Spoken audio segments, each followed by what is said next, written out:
जय श्री कृष्णा। राधे राधे। भक्तजनों, इस वीडियो में आप सभी ने सुनेंगे जगन्नाथ भगवान की अद्भुत गाथा। इस वीडियो में सब भक्तों को स्वागत है। आज आप सभी ने सुने जगन्नाथ भगवान की अद्भुत गाथा।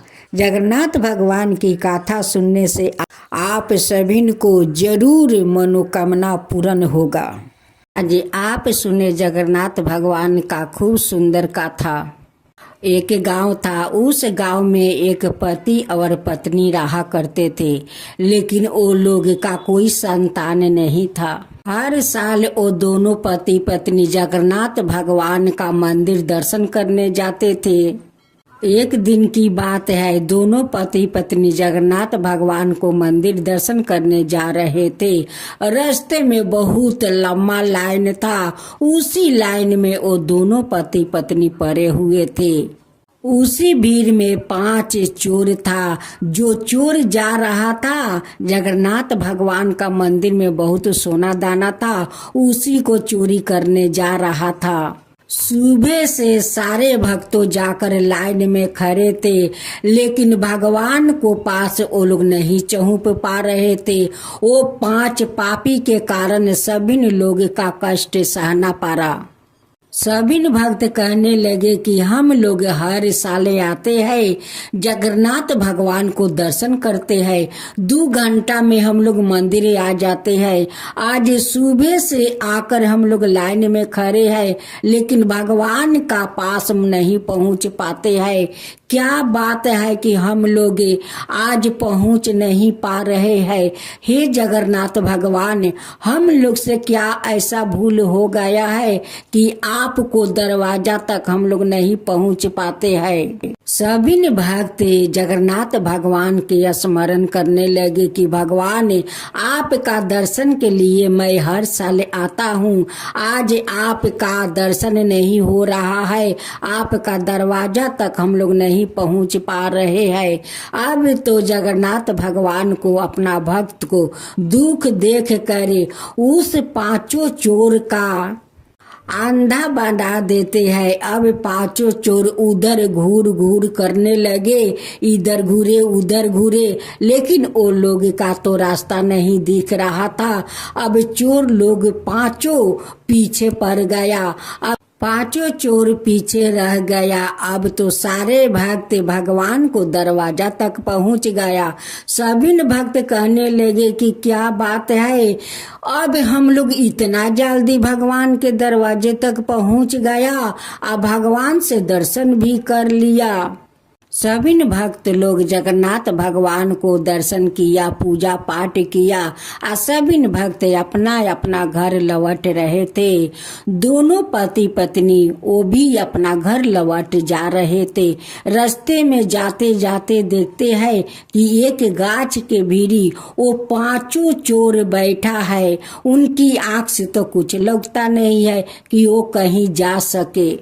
उस औरत अपना पति से कहती है कि ये 5 लोग तो हम लोग के साथ जा रहे थे जगन्नाथ भगवान से दर्शन करने, ये लोग ये गाछ के भीड़ी क्या कर रहे हैं। 5 चोर वो दोनों की बात सुनकर कहने लगे कि भाई, हमें अपना साथ ले चलो, हम लोग का आंख से कुछ नहीं दिख रहा है।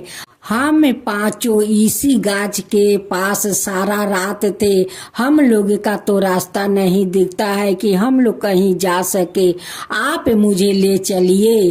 अब दोनों पति पत्नी कहने लगे वो 5 चोर से कि आप लोग तो हम लोग के साथ जगन्नाथ भगवान के मंदिर जा रहे थे, यहाँ क्यों आप लोग बैठ गए और आप लोग कैसे अंधा हो गए, ये कारण क्या है।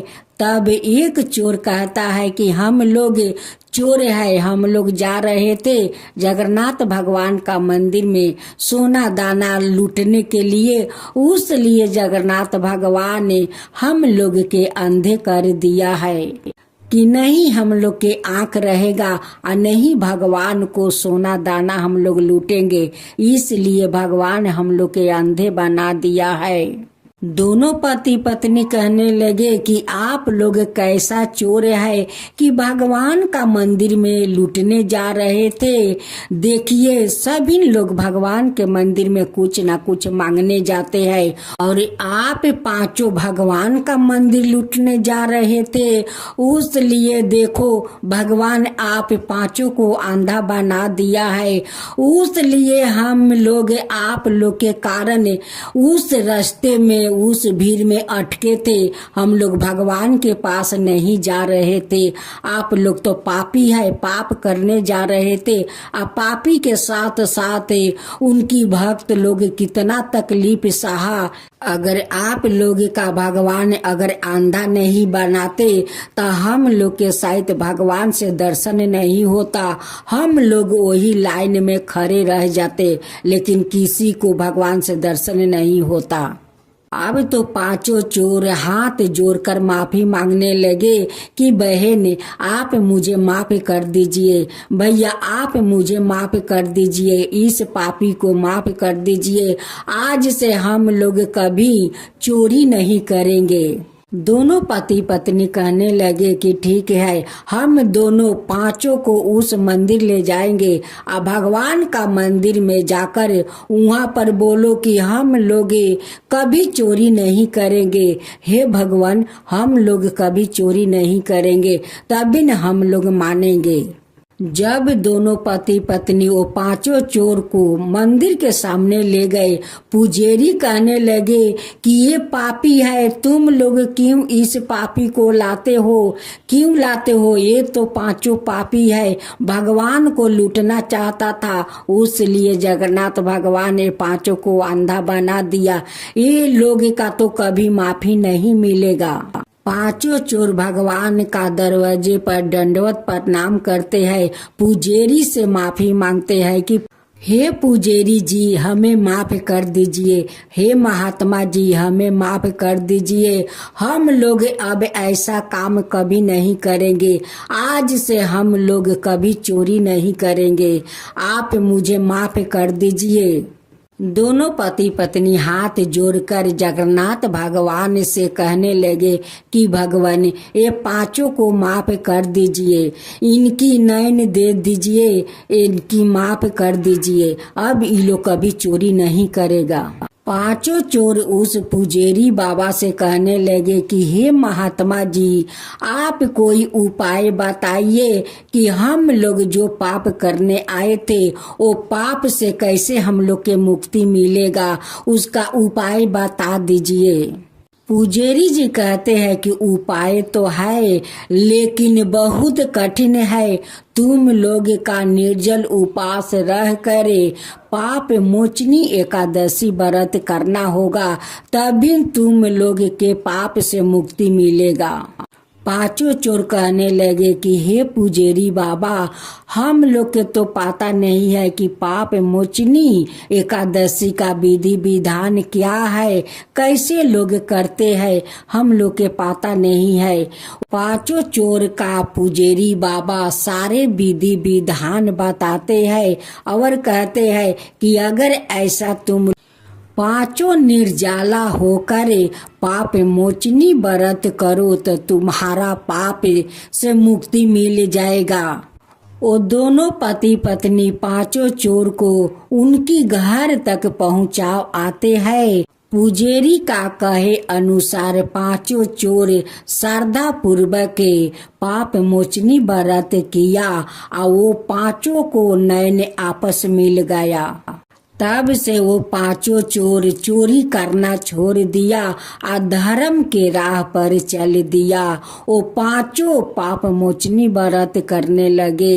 इधर जगन्नाथ भगवान सय में वो दोनों पति पत्नी के घर जाते हैं और उनकी दरवाजे पर एक माला रख देते हैं और सपने में दर्शन देते हैं कि तुम दोनों तो मेरे दर्शन के लिए गए थे, लेकिन अपना लिए तो कुछ नहीं मांगा, और वो पांचों चोर के लिए जाकर नैन मांगा। मैं बहुत प्रसन्न हूँ, तुम लोग पर बहुत प्रसन्न हूँ। तुम लोग का श्रद्धा भक्ति देख कर मैं बहुत प्रसन्न हूँ, उसलिए तुम्हारे दरवाजा पर एक माला रख दिया है। जब उनकी पत्नी की आंख खुली तो अपना पति से कहने लगी कि सुनते हो जी, जगन्नाथ भगवान ने आज सपने में दर्शन दिया है। वो कहने लगे कि तुम वो 5 चोर के लिए नैन मांगी, लेकिन अपना लिए कुछ नहीं मांगी। मैं तुम्हारा श्रद्धा भक्ति देख कर मैं तुम्हारा दरवाजा पर एक माला छोड़ दिया है। दोनों पति पत्नी उठकर जब अपना दरवाजा खोलते हैं तो देखते हैं कि साक्षात वहाँ पर एक सोना का माला है।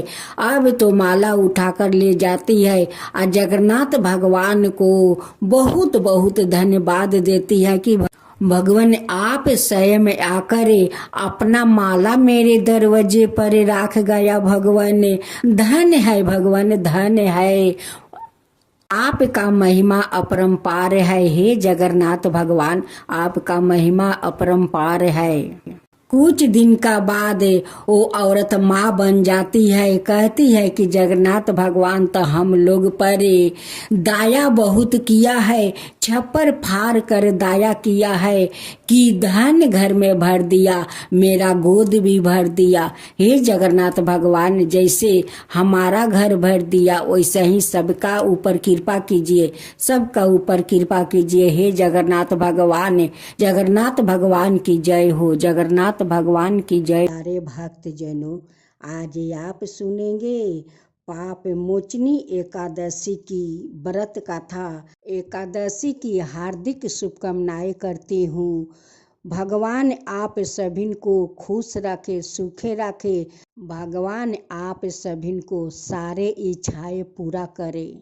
धर्मराज युधिष्ठिर कहने लगे कि महाराज, आपने फागुन शुक्ला एकादशी का महत्म्य बतलाया, अब कृपा करके यह बताइए कि चैत्रा कृष्णा एकादशी का क्या नाम है, इसमें कौन से देवता की पूजा की जाती है और इसकी विधि क्या है। कृष्णा भगवान कहने लगे कि हे राजन, यही प्रश्न एक समय राजा मंधाता ने लोमस ऋषि से किया था और जो कुछ उन्होंने उत्तर दिया था सो वही मैं तुमसे कहता हूँ। लोमस ऋषि कहने लगे कि राजन, इस एकादशी का नाम पाप मोचनी एकादशी है। अब मैं इसकी कथा कहता हूँ, सुनो। प्राचीन समय में कुबेर का चैत्रा रथ नाम का एक वन था। उसमें गंधर्व की कन्याएं किन्नरों के साथ विहार करती थी। वहाँ अनेक प्रकार के पुष्पा खिल रहे थे। उसी वन में अनेक ऋषि तपस्या करते थे। सवाए इंद्र भी चैत्र और वैशाख मास में देवताओं सहित वहाँ आकर क्रीड़ा किया करते थे। वो ही अपने आश्रम में मेधावी नाम के एक ऋषि भी तपस्या में संलिग्न थे। वो शिव के भक्त थे। एक समय मंजू घोष नाम की अप्सरा ने उनको मोहित करने का विचार किया। वो ऋषि के भय के मारे समीप नहीं गई, वरन दूर बैठकर बीना पर मधुर गीत गाने लगी। उस समय कामदेव ने भी मेधावी ऋषि को जीतने की चेष्टा की। उन्होंने उस सुंदर अप्सरा के भूर को धनुष कटाक्ष को डोरी, नेत्र को धनुष की लचक, कुंचों को कुरी बनाकर मंजू घोष को सेनापति बनाया। उस समय मेधावी ऋषि भी युवा और हष्ट पुष्ट थे, साथ ही योग पवित्र और दंड धारण किए हुए ब्रह्मा तेज से युक्त थे। मंजू घोष ऐसे सुंदर ऋषि को देखकर उनकी सुंदरता पर मूर हो गए और अपने गीत चूड़ियों और नेपुरों की झनकार और नृत्य काला द्वारा हाव भाव दिखाकर मुनि को रिझाने लगी। पर्याप्त समय तक यह क्रम चलता रहा और अंत में कामदेव ने ऋषि को पराजित कर दिया। फलस्वरूप ऋषि मंजू घोष के साथ रमन करने लगे और काम के इतने वशीभूत हो गए कि उन्हें दिन और रात्रि का कुछ भी विचार नहीं रहा। इस प्रकार बहुत समय बीत गया। तब एक दिन मंजू घोष कहने लगी, ऋषि जी, बहुत दिन बीत गया, अब मुझे स्वर्ग जाने की आज्ञा दीजिए। मुनि ने कहा, आज इसी संध्या को तो आई हो, प्रातःकाल होने पर चली जाना। मुनि के ऐसा वचन सुनकर अप्सरा कुछ समय तक और रुकी। अंत में उसने पुन मुनि से विदा मांगी तो मुनि कहने लगे कि अभी तो आधी रात ही हुई है। अप्सरा ने कहा कि महाराज, आपकी रात तो बहुत लंबी है, इसका क्या परिमाण है? मुझे यहाँ पर आए कई बरस बीत गया है। उस अप्सरा की यह बात सुनकर मुनि को समय का ज्ञान हुआ तो विचार करने लगे कि इस अप्सरा के साथ रमन करते हुए हमको 7वां बरस 9 महीने 3 दिन बीत गया। तब वो उनको काल के समान प्रतीत हुई। अत्यंत क्रोधित होने पर मुनि की आंखों से ज्वाला उत्पन्न होने लगी। वो कहने लगे कि मेरी कठिन परिश्रम से एकत्र की गई तपस्या को तूने नष्ट कर दिया है। तू महापापनी है और दुराचारणी है। तुझे धिक्कार है। तूने मेरे साथ घात किया है, इसलिए तू मेरे शराप से पिशाचिनी हो जा। मुनि के शराप से मंजू घोष तत्क्षण पिशाचिनी हो गई और भयभीत होकर मुनि से प्रार्थना करने लगी कि महाराज, इस शराप का किस प्रकार निवारण होगा? अप्सरा के ऐसे दीन वचन सुनकर मुनि बोले, हे दुष्ट यद्यपि तूने मेरा बहुत अनिष्ट किया है, परंतु फिर भी मैं तुझे शराप से छूटने का उपाय बतलाता हूँ। चैत्र मास के कृष्णा पक्ष की एकादशी का नाम पाप मोचनी है और यह सब प्रकार के पापों का नाश करने वाली है। उसका व्रत करने से पिशाच योनि से मुक्त हो जाएगी।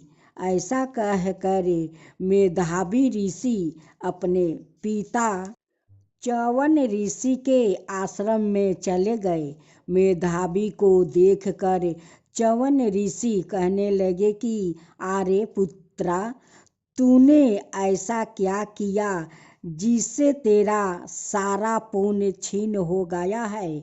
मेधावी कहने लगे कि पिताजी, मैंने अप्सरा के साथ रमन करके घोर पाप किया है।